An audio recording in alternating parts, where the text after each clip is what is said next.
What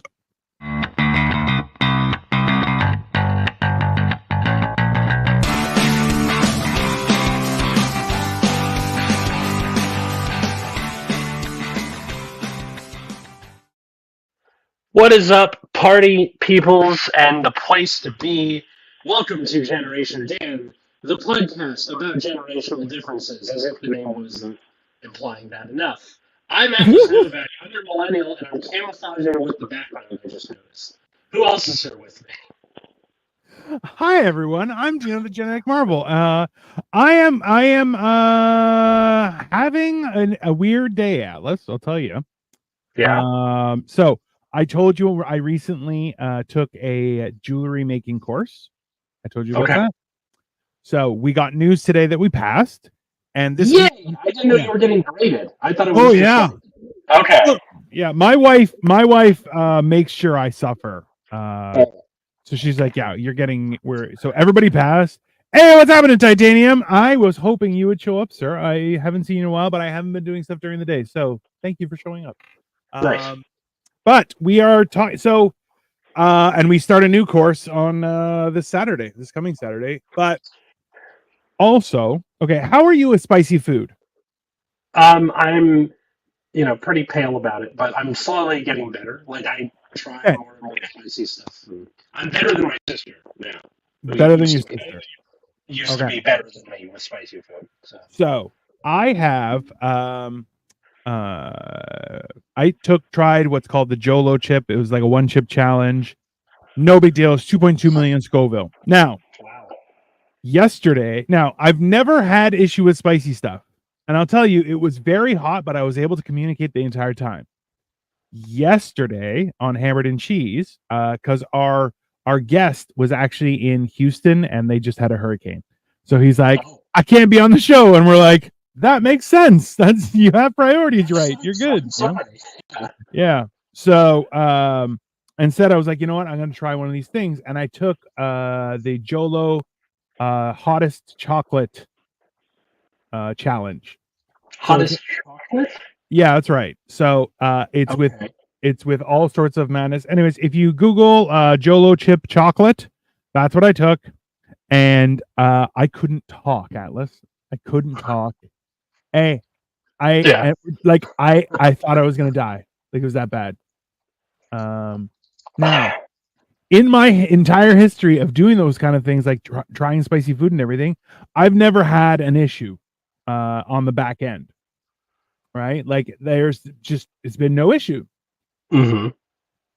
So this morning I woke up at like 6 o'clock in the morning and I thought I was gonna die. Like I had to take my actually I wasn't even wearing socks. I was sweating from the top of my head to my toes while pooping. Okay, it was that intense. It's bad when you have to take your shirt off. Listen, hey, I didn't have the time to even do that. And like I literally, man, where's Legos? Don't worry, they're coming back. This is Generation Dan. We don't do Legos here. We don't do Legos here. That's mine. Yeah. Sorry, buddy. So yeah. Then I proceeded to because it's raining, I thought to my wife, we'll try and get in some steps. So we went to our local mall and we were walking around inside and it was good. And then I was like, I need to shit. And she's like, are you okay? And I'm like, I don't know. Rushed to the bathroom. She's like messaging me and I'm just like, I am dying. And then I'm like, you know what? You went into the family restroom. I did. Okay, I went into the bathroom. I went in, and there was 3 stalls open. I'm like, sweet, first one, doo-doo. And it's like the mall just opened at 10, and it's like 10:30. First one, doo-doo. All right, next one, big doo-doo. And I'm like, what the hell? Third one, more doo-doo. I'm like, not okay. So I run back out. I go to the family room and I'm like doing a little dance, waiting for the door to automatically close so I can lock it. And I'm like, and ultimately everything was fine. But then it happened. I thought it had passed. I'm like, okay, I think I'm good. I'm good. Nope. Had to run to the bathroom again. And this time I was like, hey, honey, here, hold my coffee. I'll text you when I'm ready. Coffee didn't help, right? Well, I was trying to push it through. I was trying to push through, right? Okay.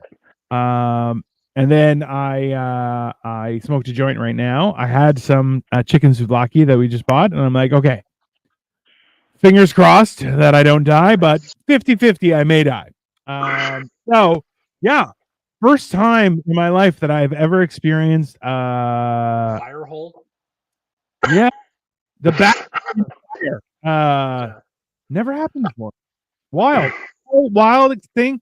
And honestly, I wasn't that bad, but I get it. I get why people are like, oh no, the hot's food. You know, like I get it. I get why some people would be afraid of that. Being fat, I've had shits where I've had to take my socks off. Okay. Yeah.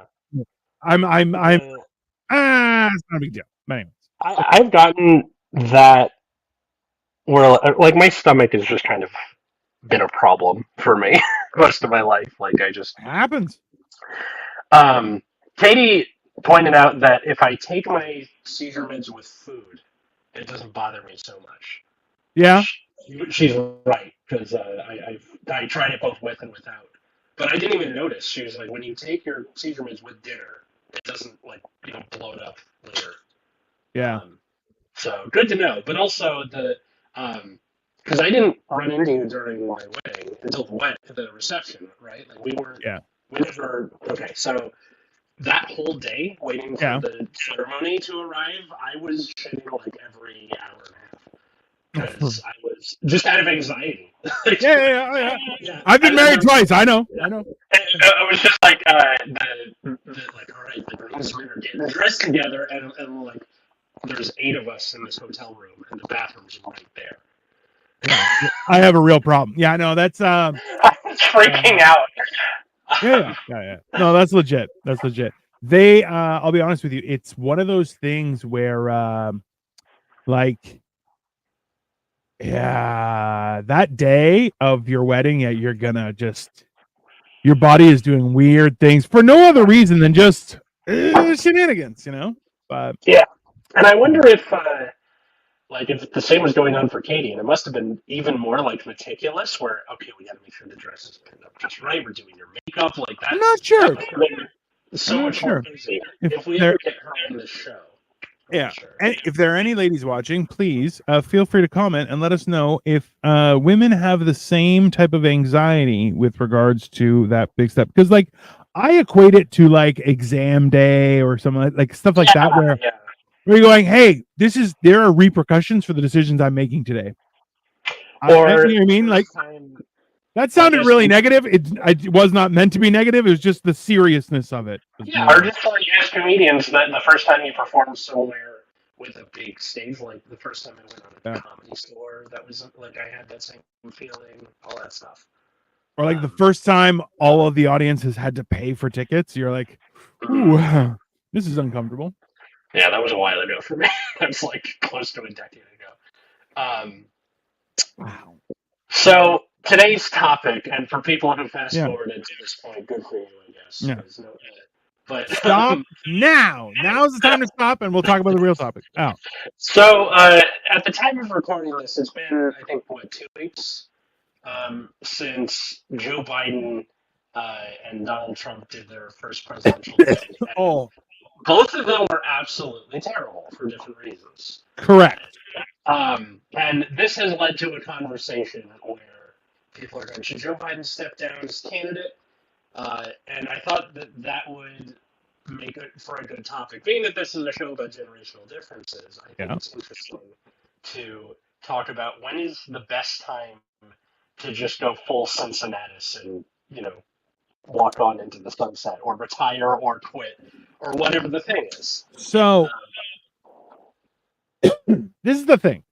And this is where the real complexity of the situation arises is we have unprecedented long life right now. And not on the grounds of merit, on the grounds of science, on the grounds of surgery, on the grounds of wealth, healthcare, not I was fit my whole life and I ate healthy. None of that. That is not what we're talking about. What we're talking about is the abuse. Because remember, like the idea that people could live to 100 was like, wow. Okay. And in general, the idea was you live 70 to 80. People are still working in politics specifically, Yeah. well past that point.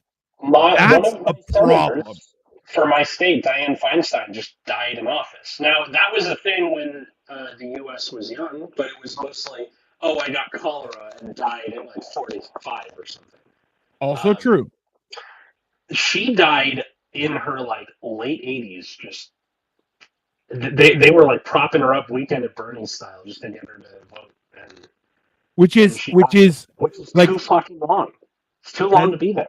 Listen, if there are age limits on things, there should be age limits on the other end. Okay, you can't drink alcohol until you're 18/21. If I can't drink alcohol until I'm 19, you can't be a property owner after the age of 90. Boom. Yeah. How about that? How about that shit?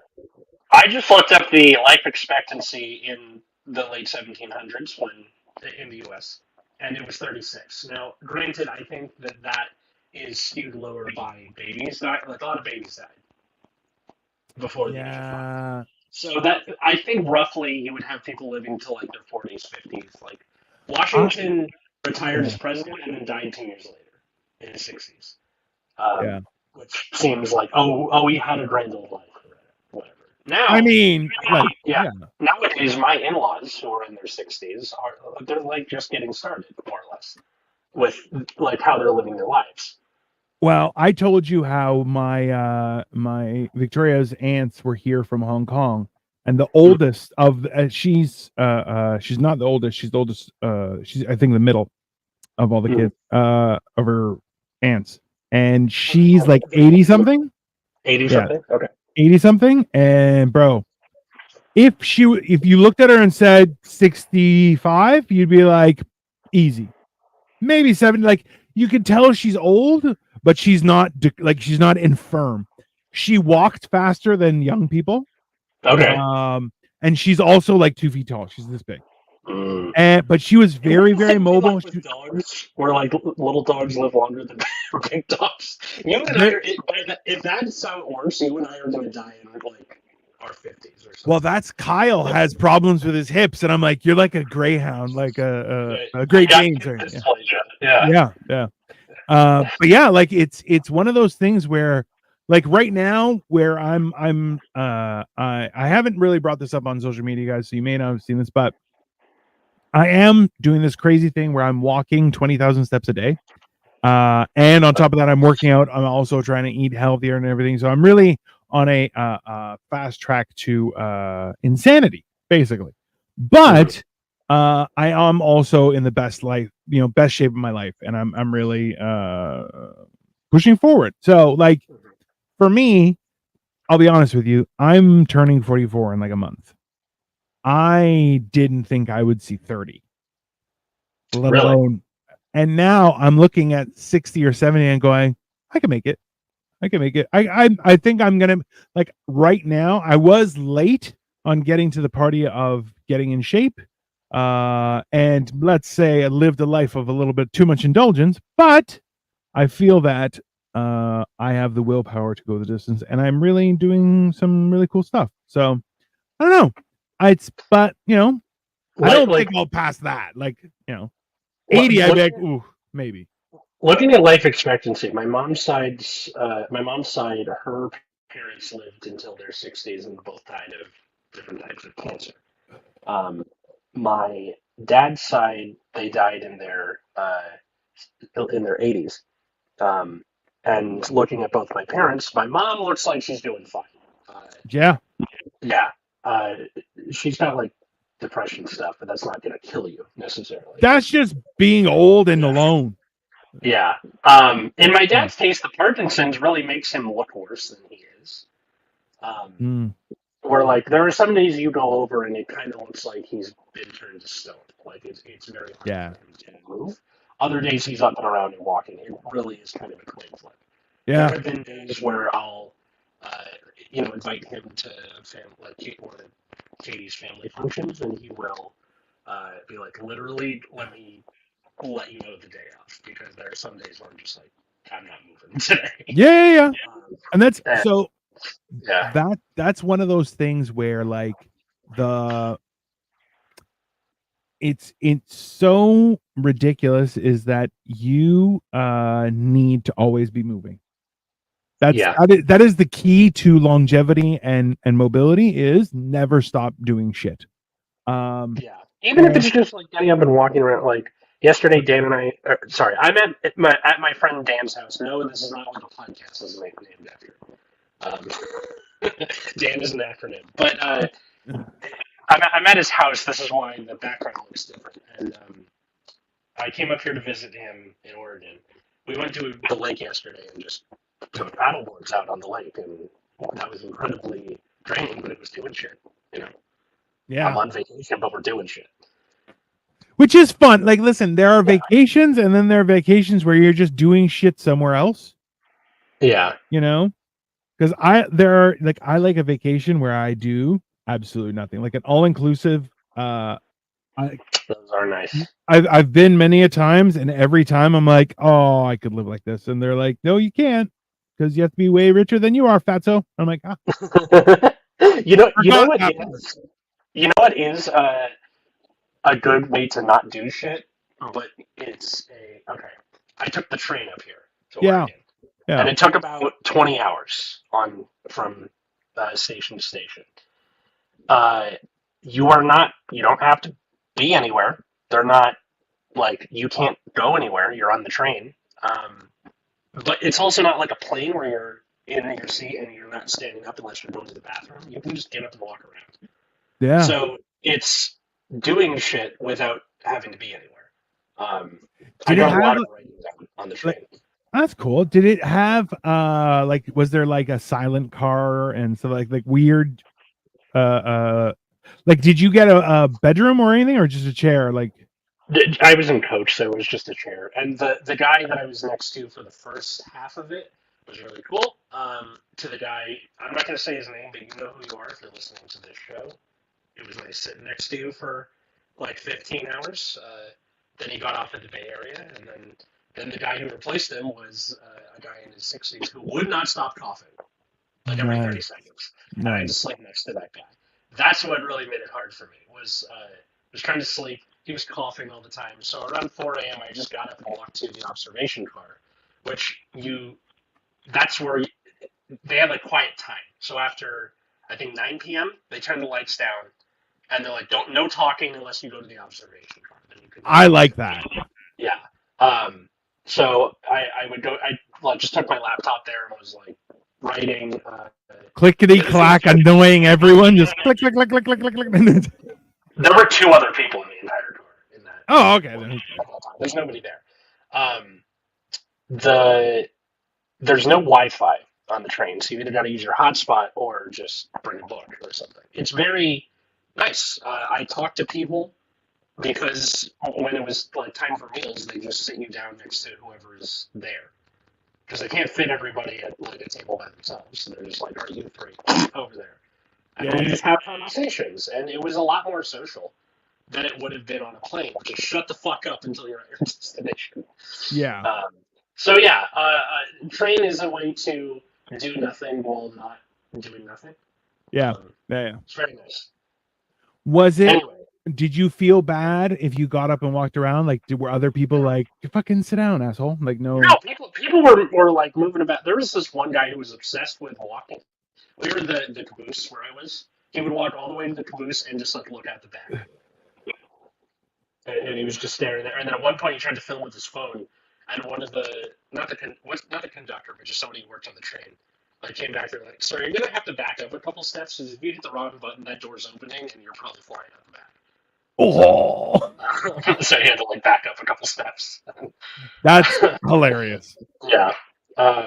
So like, yeah, okay, always be moving, even when you get older, and like it must be hard for my dad, because his brain works fine. It's the muscles that move his mouth and the ability to get up and move that sometimes just don't work as you get older. he should try. How are his hands working? Are they shaky a little bit? But Yeah, they shake a lot. Yeah. There's a lot of new cool stuff that like we've tried using with Victoria's parents too and stuff. And like, because you can like as people get older, there's a lot of like the one cool thing about right now is there are a million different gadgets and doodads for all sorts of ailments because people have money, so they have to be accommodated. It's great. Right. People who have money have to be accommodated. Yes, nope. Yeah, because there are too many poor people, so they're like, "I'll make your golden toilet." Sure, okay, you have money. Yeah, I'll make a gold toilet. No problem. Done. Yeah. So, in the same sense, like there's a lot of cool stuff. Like what was one of the things? Like, yeah, no, there's just like different. There's even cutlery that you can buy that helps if they're really having a lot of tremors. There are little cutlery that will like try and counterbalance it with a gyroscope inside of it, and it's a little bit easier for them to feed themselves. Because can you send me a link for that? That would be a really good gift for him. Yeah.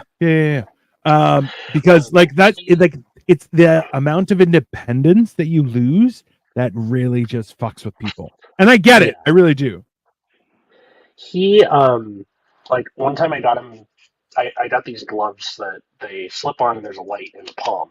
Yeah. And it's like fingers left. It's for mechanics usually, so they can see what they're doing when they're right on working on cars. But he liked it because it would tighten his hands up because of the thing in the palm, and because his vision is not great.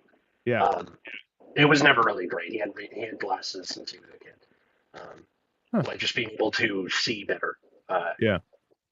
He's a big fan of those. So like little gadgets and stuff really works out for him. Yeah. But yeah, like I think the learning to have fulfillment random Wednesday. Yeah, sorry, Cole. The train fucked it up. Good job on Last Minute History, by the way. I watched that part of that when I could on the train. I want to go through and just see how many factual inaccuracies there are during Last Minute History this past week. Go to the Martin Luther episode because I was really fumbling with that one. Oh, really? Yeah. I had a lot of trouble because it was he did so much, and I was trying to do enough of the narrative to where it's kind of interesting. So I just did up to the theses on the good writing to the Protestant Reformation. It was like okay. Well, so and this is the thing is what we've been talking about and what we're trying to make as a topic here, guys, is the idea of at what point should you step away? Step aside, because listen, there's a certain point where the best need to teach. They need to pass on that knowledge. Otherwise, it dies with them, right? So I feel like there is an onus of those who are great to step aside to educate the next generation. Because listen, like, so I just watched Ford versus Ferrari. By the way, great movie, fantastic movie. And I'll tell you what is like. This is the thing is, I grew up in a machine shop. We did shit. So if we wanted to build an engine, we could build an engine. There's no. That's fucking cool. And we talked about it, and we were kind of like, well, like, yeah, we can. Should we? Is that where we want to go with the business wise? And like, it never panned out. But it's like, we can do that. Like, we made machines. So, like, tolerance have to be like a thousandth of an inch. Like, I was thinking, when my car eventually dies, I would love to find a way to just rebuild the engine and keep the car. Because I feel like that's better for the environment than like trying to get a new car. I mean, theoretically, it would probably be really fucking expensive though. Well, it depends because you could just replace the engine. Yeah, because like I found out Cuba has the highest per capita classic car ownership because of the embargo. They're like, oh, we can't get new cars. We just got to repair what we got. Have you ever been to Cuba or no? No, never have. Okay. I did like years and years and years ago. I highly recommend it if you go 5-star. Anything lower than that, that's dangerous. Just gotcha. Have an iron stomach and do as you please. Now, But driving around, everything was like a classic 50s, 60s car. And bro, beautifully up. And people like really care for the cars. The interiors, mental. But the exteriors, Yeah. pristine. Well, yeah, the cars used to just be a lot more colorful, but that's its own thing. I also wanted to bring this up as like as an episode idea because every year on Katie's birthday, we get sushi and we watch Hamilton. So a lot of that era of the U.S. is kind of in my head right now. All right. The creation of the U.S. and a big part of George Washington as a president was after 2 terms, he was like, "I'm out, peace." Yeah. And that sent shockwaves both through the U.S. and through the rest of the world because this was an era where you still had monarchies in a lot of places. Yeah. Or parliaments didn't have term limits. But for Washington to go, I'm done. You guys kind of forced me into being president. I'm old. I'm leaving. Yeah. But at the same time, he went, you guys should keep doing this. This is the precedent I'm setting here because it's not good for someone to hold on to power for so long. No. And that's how you get the thing on the show where people are just like, John Adams, you know. And that precedent wasn't broken until FDR and World War II, where he had to go from two terms of the Depression to World War II is happening, and he's like, I gotta run again, guys. This is a big deal. And then after he got elected the 4th time, they're like, this is a lot. We should just make that a law where you can only serve 2 terms as president. So, but at the same time, the House and the Senate don't have term limits, and that's how you get people like Dianne Feinstein. Yeah. Sorry, go ahead. Well, this is the problem: is that the longer you have power, the more corrupt you will be.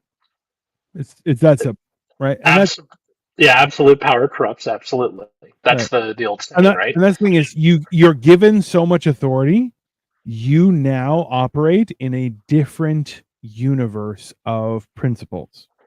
Yes, it is a very weird situation to be in, and people don't recognize how much that can be. So it's really key that people understand that it's kind of like if you are if you don't educate your offspring and they just leech off of you, when you die, they'll be lost and fall apart and everything will be over. Yeah. But if you are harder with them and teach them and make sure that they feel heartache and how to deal with that kind of stuff, you have a better guarantee that they'll actually be real people. Now, will they have suffered? Yes, but they'll be so much better for it. Like parenting is that weird line of care and individuality, knowing full well that if your child is too coddled, they will become a failure. Yeah, my mom said that I think this was when I was a teenager because you know you're finally able to have semi-adult conversations with your parents at that time. And she goes, kind of, yeah. One of the hardest parts about parenting is that you want to give your children the world, and you can't do that. Because then your child will demand the world of you. So you have to teach them to go get the world for themselves. And she had a good point there. And then at the same time, now that I'm 30, every time I go over to her house, she's like, I failed as a parent. Like, Mom, both of your children are married, they live out of the house, and they have steady jobs. You did fine. Why does she feel like a failure? I don't know. It's this weird depression spiral for her. I don't want to get into it too much, but it just is one of the things I don't like going over there. So the problem is that I'm a little bit of a prick, and like my mom will cry about stuff, and she'll be like, "Oh, it's so hard." I'm like, "What are you talking about?" Yes. I'm like, "Don't listen. You know how many people don't have shit?" Yeah. No, I'm like, I've had enough of that. You need to get your shit together. And she's Yeah, like, in the grand scheme of things, I think you kind of have to be like, just stop crying. I don't think like you. you're not helping anything. Yeah, you're not helping yourself. We're not in a pit of despair, and so don't like be so quick to. Yeah, Ah, enough. yeah. It's hey, when people start like I look, when someone sneezes more than 3 times, I just look at them and say, "Get your shit together, bro. What are you doing?" Yeah. Happening. And with all that in mind, like there are people who are concerned for the next generation. That's why they don't want to step away. But you can't be doing that. But that's the thing is, that coddling has caused the degradation or degeneration of every generation's skill and level of competency when it comes to regular household things, balancing a checkbook, maintaining a car, a property, having a service schedule for your home. Yeah, like Dan. So Dan works for social services right now, and he's like, I want to get my electrician's license. And the reason he wants to do that is when he was a teenager, he went with his dad, who was an electrician, Yeah. on calls, and now that is leading him to go into this field because his dad took the time to teach him these skills Yes. that he is now using. Um, I know that my parents both wanted my sister and I to get into medicine, and we just didn't. Well, We're okay, not. let's be honest. Medicine is absolutely fucking horrible. It is Yeah, a terrifying experience, Yeah. and it will dominate your entire life. It is Mhm. very difficult. And Yeah, but I think they didn't force it when they realized the chips weren't going to fall that way. When my dad realized that I don't have steady hands and I'm bad at math, he's like, just I'm not going to bother. Do whatever you want. Same with my sister. We just became something different from your parents, and to the third thing about like knowing when to give it up to the next generation is to understand that they might do things differently than you thought. Yeah. You can't make uh, a certain like the people after you do exactly what you wanted. You can only nudge them in that direction and hope that Yeah. it works out that way. The Gen Z, hi Caleb, if you're listening, by the way, we miss you. Gen Z has a lot of the kids in that generation. They don't do as much drugs as millennials or Gen X. They Yeah. don't really drink. They're not really having sex. They're not a very horny generation. Yeah. Not just the like not having kids thing. They just don't fuck as much, and Yeah. that might seem disconcerting to us. But at the same time, they're a more empathetic generation. They make a point of trying to include people who might be on the outside more, and that is a good thing. So I can be as annoyed with the lack of horniness all I want, but it's just not who they are Yeah. on the whole.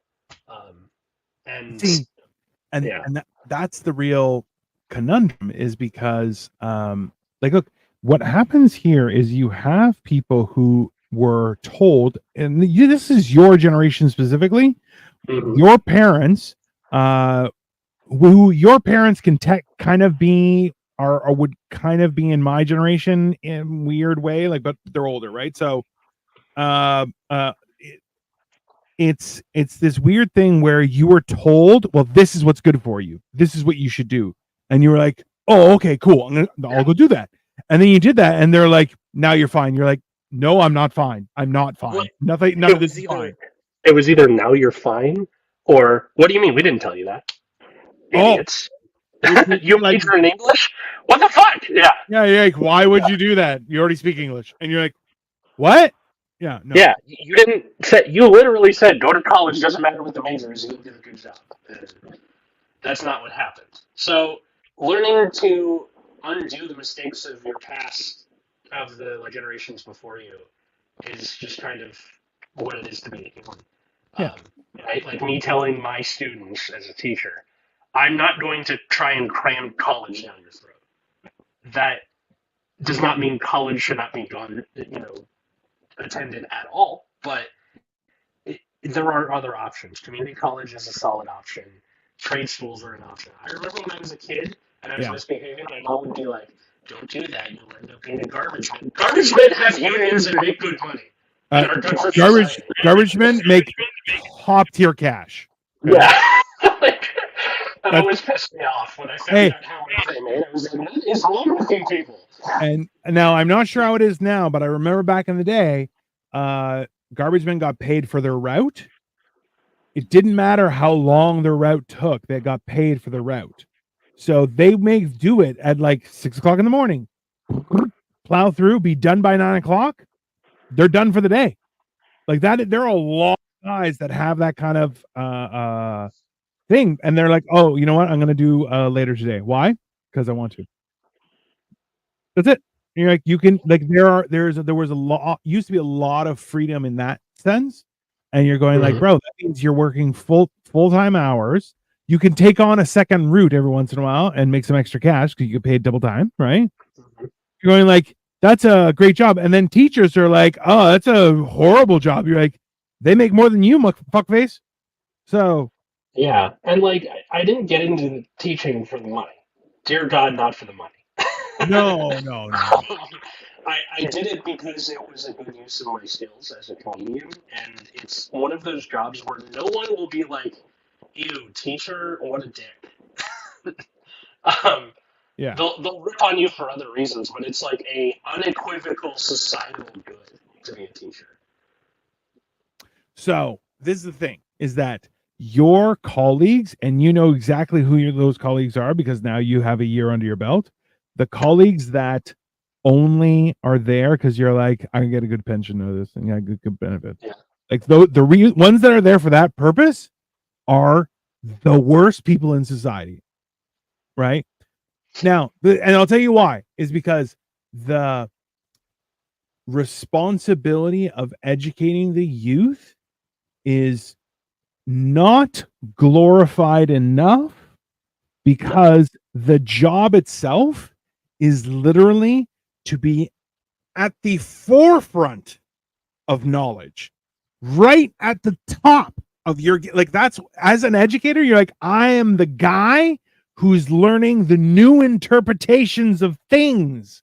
Yeah, like, it's not the same. That's not what your job. That's not the job. But that's what it is. It's what it's supposed to be. This is why I try and keep on, like, pay attention to internet culture, not just because I grew up on the internet, but also because thanks, Amy. It's how you interact with the youths. Yeah.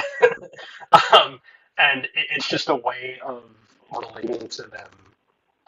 I'm sure I'll get worse at that as I get older, but definitely. I try my best to at least, like, kind of sort of keep it like. So what I like to do is I'll look at a young person and I'm like, how would you describe this? And they would say things and I'm like, man, it was easier just calling stuff gay and retarded. I'm like, you guys have too many words. That's fucking horrible. Yeah. Because hey, South Park explained it the best. It has nothing to do with sexuality. Just to be very clear. Yeah. Okay. It's good to have, like, language evolves, and it's good to have more language to describe things that we didn't have words for before. But we had, like, English is quite extensive. Mm-hmm. The new words that are coming out are only just like, so there's a word that's become popularized in Toronto, and that word is, I believe, bhakti. And that is Somali for homeless person. And you're going, okay. Number one, what the hell are you talking about? And then there's a lot of slang that people use. And I'm like, listen, the problem with slang is, like, when I was young, not young, let's say I was probably 19. Okay. Younger guys started referring to themselves as God. What's up, God? And I'm like, you're an idiot. You're an idiot. If I hear it from again, we're throwing hands. Just immediately. As soon as I heard it, I'm like, don't be stupid. with your stupid names. I go, this has gone too far. And you know what? It was gone. Within 3 days, whoever did, I'm like, bro, next person I hear, I'm throwing hands. I can't, I'm not, and look, you were told if you were being dumb by the people around you, like, hey, you're stupid. Listen, you're going to have to stop that. You're a little bit creepy, a little bit weird. Got to calm it down. Right? See, now, after this year where I know that I have a strategy on like any word that's annoying, I know how to get them to stop using it. Start using it. Yeah, exactly. Yeah, or immediately. Do it as word of the day. Yeah. Riz disappeared into the wind like it got famous. That was fantastic. You know what I want? Like, I want to know how much freedom you have, like, because you are an English teacher. So, like, words are real and they can be part of your curriculum in some ways. Mm-hmm. So, like, I would feel that you should definitely have like a word of the day, and it will be like the newest slang, and whoever can incorporate it the most throughout the class gets like a Tamagotchi or something stupid. Like just a couple extra points on the yeah, they get double points on the bonus point of their next test, whatever.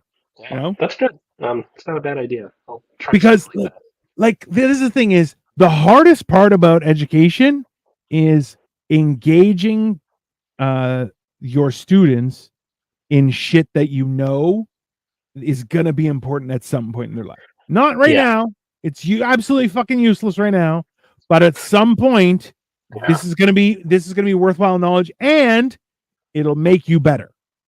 Yeah, and it was always fun, like the stuff where you would say, "When am I going to use this?" And they're like, "You'll use it at some point." And almost always, it ended up being, except for mitochondria is the powerhouse of the cell, and what hypothesis is. That didn't really come up for me, but the rest of it was pretty on brand. So, interestingly enough, because I'm going through this health journey of trying to get fit and everything, I've had to watch a lot of videos from people who are doctors, maybe call themselves doctors, not sure, but a lot of relevant information.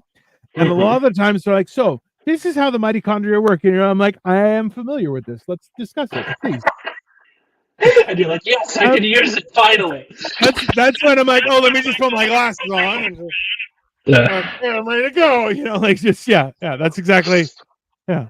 Let me just put my lab glasses on and all right, let's talk science, everybody. It's, it's fine. So knowing when to step away. In terms of politics, I don't think that term limits or age limits are going to be a thing until either the millennial generation remembers what they went through, and we are that age, and we should do that. Which I don't know if that's even going to be a thing. The amount of powerhouses in politics right now, not only with authority and longevity of their career in politics, but also at this point, just as a matter of wealth, is a massive concern, right? Because just to be clear, AOC became a senator. She's a senator, governor, senator, representative, I think, or whatever.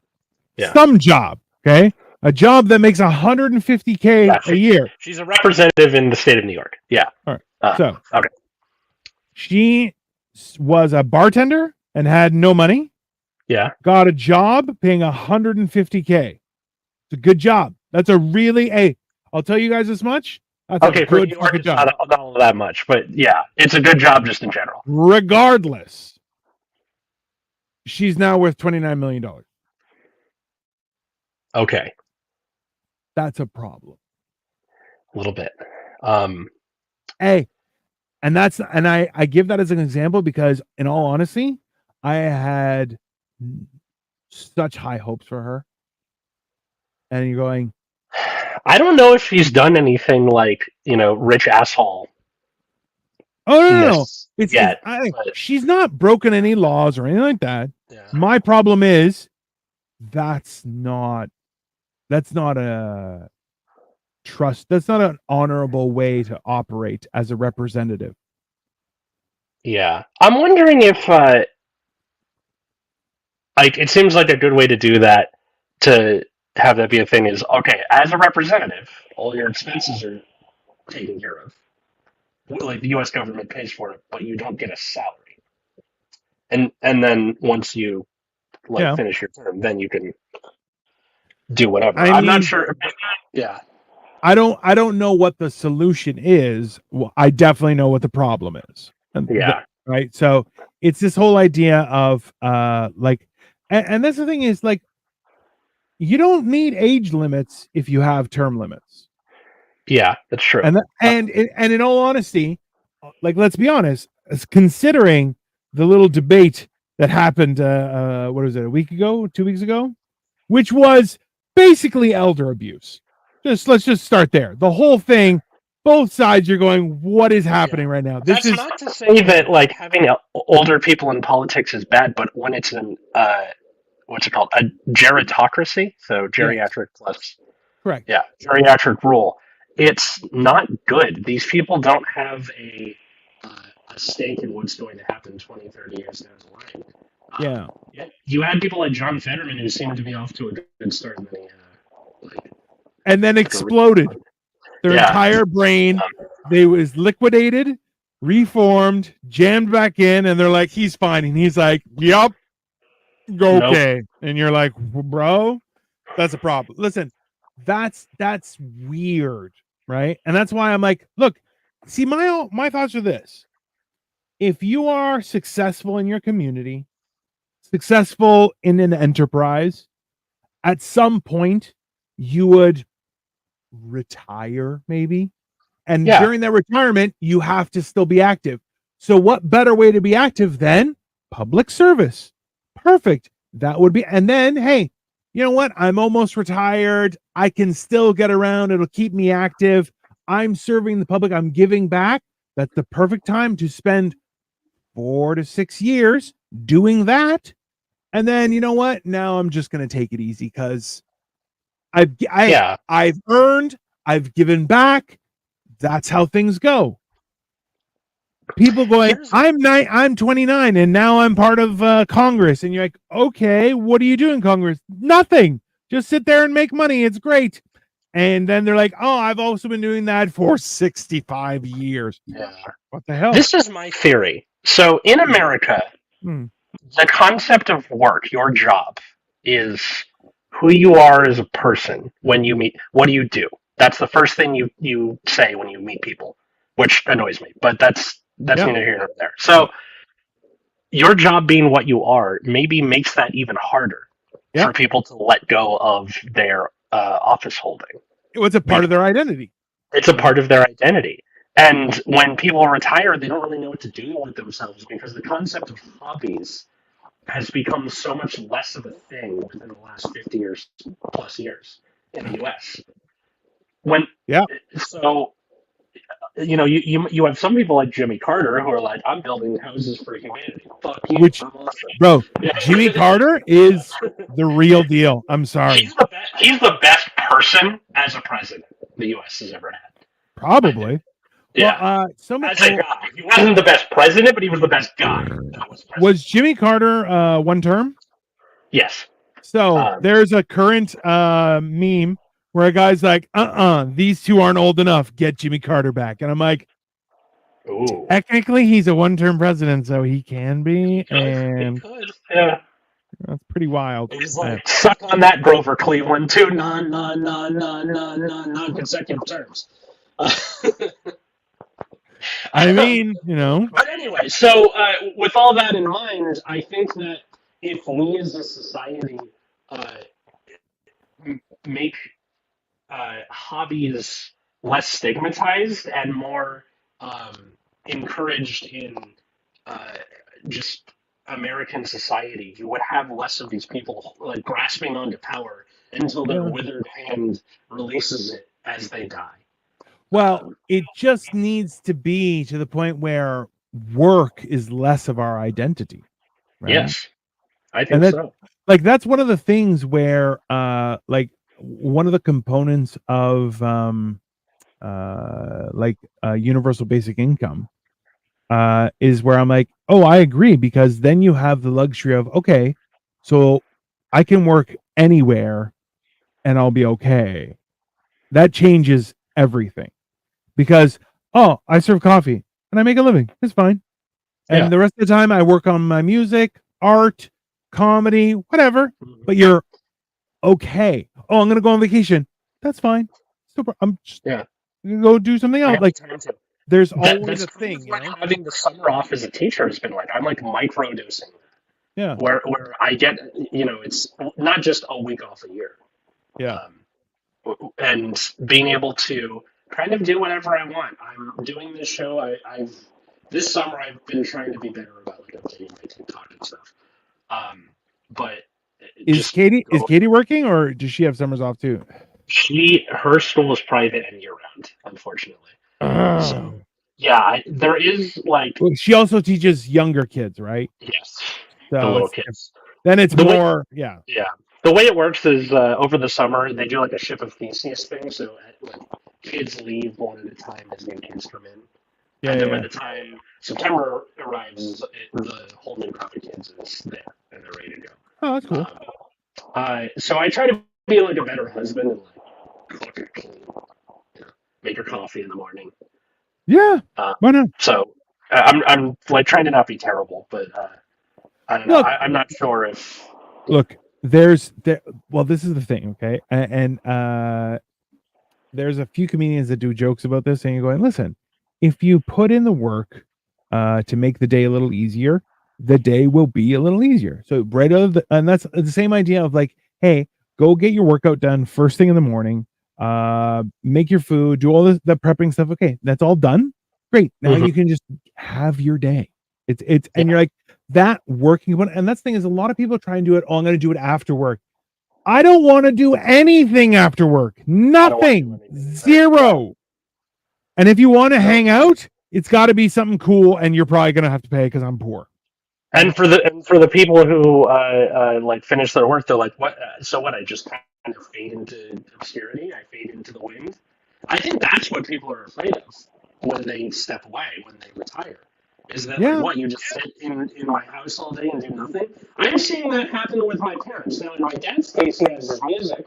He has a creative outlet. Yeah. He also has two kids that are in their teens, so like it's not like he's done. No. But for my mom, I can really see that happening to her, where she just doesn't know what to do with herself.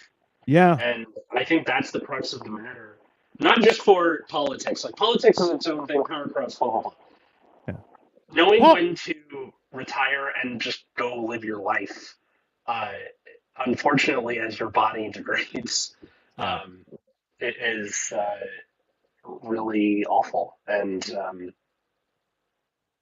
I would love to like just rewrite The Curious Case of Benjamin Button, but he's just like, all right, I'm retired and I'm a teenager. Fuck yeah. I mean, yeah, that guy was banging broads. Like there's no Yeah.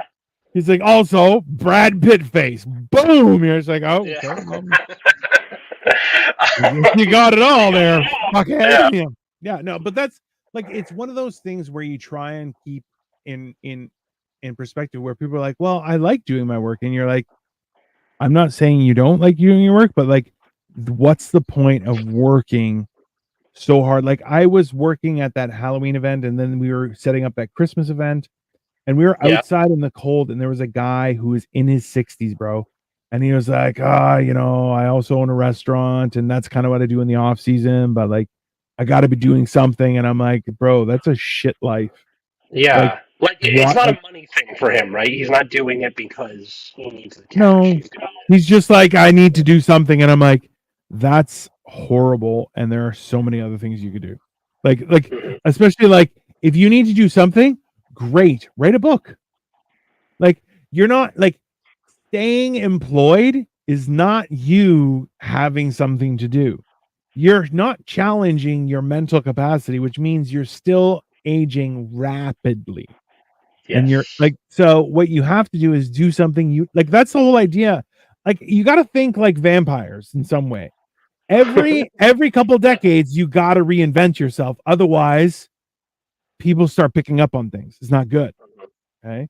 If you're not, listen, think about it this way: is if you meet up with people that you haven't seen in 20 years, and they're like, "Wow, you act exactly the same," that is not a compliment.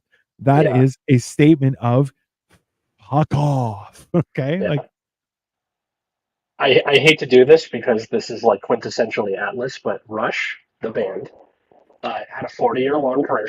Shut up. They had a 40-year long career, and every couple of years they would try something different. yeah, Like in the 90s, there's a rap section on the song. It's terrible. It yeah, is awful because it's Geddy Lee being Geddy Lee, but he's rapping and it's dog shit. But they tried something, and I think that's important to fail to try new things to yes, do all that stuff. Um, is just not a way to uh, live your life is to stagnate. Like try new things and to have the confidence to pass things on to the next generation. yeah, yeah, Because I keep hearing, these damn kids. They've said that for centuries now, and we yeah. haven't died yet. We're Well, close, but we haven't died yet. but this is the thing is like, look, if you, and this is why, like, I'm so thankful that my dad was like, "You're coming to the shop to work," and it was like, "I don't want to do that," and he's like, "I wasn't asking," and you're like, "Oh, okay," and he's like, "Listen, I need you to do this," and he would just tell you what to do. You're gonna do this. You're gonna do this. You're gonna do this. Oh, okay. He didn't ask, "Can you do this? Are you capable?" No, just do it. I'm gonna Yeah, show you how to do it, and you're gonna do it. walk the dog, take out the trash, make your bed. Worked in the machine shop. No, this was more so is like, listen, you're gonna take this, you're gonna take it down, you're gonna be milling this part, you're gonna do, and I'm like, oh, okay, you're gonna Yeah. operate this flame torch, and I'm like, how, like it's already set up, you just gotta turn it on, and it'll do its thing. So one of the things that I did, Atlas, was okay. So it's gonna sound wonky, is that we had a torch that Okay. would that was attached to a magnetic little dongle. The dongle would trace whatever you put. So you would have a steel cutout, and it would trace and trace it, and then the torch would burn out whatever you wanted. Cool. Because we were cutting out these pieces en masse. Okay. So we're just cutting them out, and I'm just doing this. And I'm like, it's a shit fucking job. Can somebody else do this? What? Sorry. Keep on doing it. You're like, hey, that's your job. Just fucking do it. And we were doing these machines where they would need like 44, because these were the teeth on a shredding machine. Okay. So we would have to do 44, and these things were solid steel, about 9 inches in diameter and about an inch and a half. No, about inch and a half thick. So you're talking about like, this is weight, and I have to move 44 over to the cutter. I have to cut them, load them back up, take them over back to the, like, and I'm just, bro, it's like days of doing this shit. And you're going, yeah, but then you learn, because you're like, look, man, that's the job. You just got to do it. Yeah. And then you start to learn. Someone goes, hey, are you counting anything? You what? Let's just count something in your head. Do something in your head. It distracts you, and then the day passes, and you're like, I could have used that when I was on the first day, you son of a bitch. Like, but people don't give you this. So, like, there's a certain benefit to being told what to do and then being educated on, hey, this is how you would approach this. This is how you deal with the situation. This is how you figure out this problem. This is how you operate this machine. All those things happen, right? If this happens, this is how you deal with it. There's a lot better of an education happening right now, which is great, but also people are babied way too much, and there's no fuck around and find out. There's two sides to it. But mostly culturally. It's not in the like day-to-day stuff. It's mostly things like you say something dumb online and then people dogpile you. Yeah, I guess so. I think that's where the fuck around and find out comes from. I'm wondering if my friend Dan, again, whose house I'm in, has stories like that from working with his dad. I should have asked him before I came down here, or had him on the show. I think that would be interesting. I mean, it's always interesting to have a Dan on Generation Dan. I feel Yeah, just yeah. be a good Yeah. time. So yeah, I guess the so what's the one conclusion I could bring this number to? Uh, is that don't be afraid to pass things on to the next generation. Don't be afraid to give up power, and don't be afraid to uh, be yourself in I, your golden era. I think and I think the key is don't let your knowledge pass with you. Yes. Always like look for the like I like it's that idea like there's a new mental perspective thing on healthcare and fasting and stuff when people are like, hey, you should not think about it that hey, I'm it's sad I'm denying myself food, but with fasting you should be like, hey, I'm treating my body to be able to do maintenance work instead of have to worry about new food coming in. I'm Yeah. being generous to myself this way. So in the same sense is listen, looking for the opportunity to pass on your knowledge because that is your true gift is and that's the a beneficial thing is finding that opportunity where you have a chance to add value to make sure that people don't make the same mistakes that people can move past your goals and reach their own Right. but Definitely. that's a good like that's a good thing to aspire for, Definitely. Yeah. Um, Makes sense. Works. it's this has been like we haven't done kind of like philosophical episode like this in a long time. No. Yeah, and I think it's good every once in a while. Well, it's a real thing that like you need a solid perspective on, right? So it works. Anyways, Yeah. thank you so much for watching, everyone. We are Yeah. tracking 32 consecutive viewers was our peak. This is amazing. Sweet. Leave a like, leave a comment, tell a friend about Generation Dan. Follow us at Generation Dan, anywhere you get your social medias. How about you, good sir? Listen, you can follow me at Daniel the Genetic Marvel. And listen, you don't even have to follow us. You just send us a message of like you flipping us off, telling us our podcast is shit. You can do whatever you want. But we just love making new friends. So even if you want to make it like you guys are being mean to us, that's a funny thing to us. Like we're not nice to ourselves. Like That's true. This is us trying to figure out ways of how we can be kind to ourselves and not turn around and go, oh, you're such a fucking loser. It's a conundrum, and we love it when you can take that weight off our shoulders. Be like, see, if you hate us, we don't have to hate us. It's nice. It's a good thing. Follow me at Atlas Novak anywhere. Yeah. All that good stuff. And then check out Last Minute History, which is also on this channel. Watch this on YouTube. Or my other podcast, Nexus at Nights, which is about a trading card game called Vanguard, and if you don't like it, fuck you. Better, right? You don't really do I love it. Yeah. And then that's pretty much it. So thanks, everyone. We'll see you next time. See you later.